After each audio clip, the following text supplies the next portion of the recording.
Open Osaka. Yeah, my name is Dr. Daniel Koh, and I'm a data scientist from Singapore.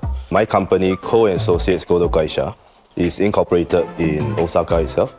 And I've been doing data science for the past 10 over years. My background is very much into data science, and my research is into consumer behavior, consumer psychology, and that's what I focus on in my doctoral dissertation. Data science is a new field, a new type of kind of a work that is done in the world. So not only just in Japan, but also all over the world. I believe there's great potential in grooming data scientists in Japan, particularly in Kansai area. I had a chance to work with the Singapore government to come out with some kind of data science projects to help the government to deal with the pandemic back then.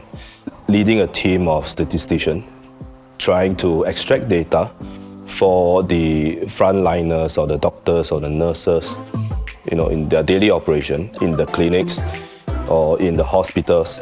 And because of that, the Singapore government recognized this contribution and awarded me with a COVID-19 Resilience Medal. I feel honored, but I want to say that, a medal is a medal. But the most important thing is for people in the country to continue to come together. I think that's most important. That is just beyond the medal.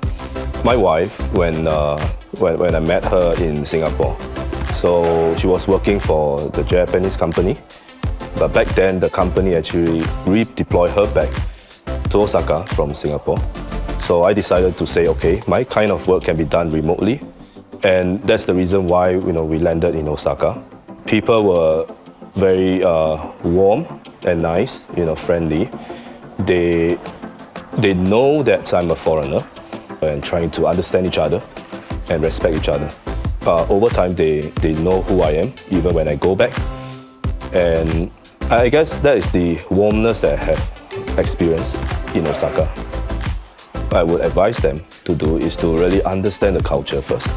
It's very important in Japan to understand the culture, to understand how business is done, the norms, and what are the expectations for foreigners before coming in. For opportunities where we can connect with the people in Japan.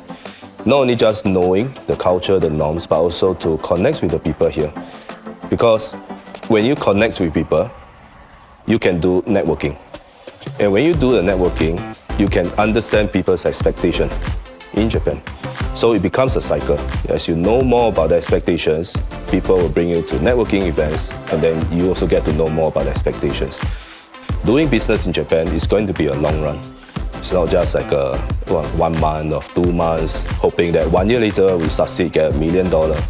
It's very much about a long run of 3 years, 5 years, building relationships, trusting each other, building values, understanding each other. That itself would take very long. More about Open Osaka on our website,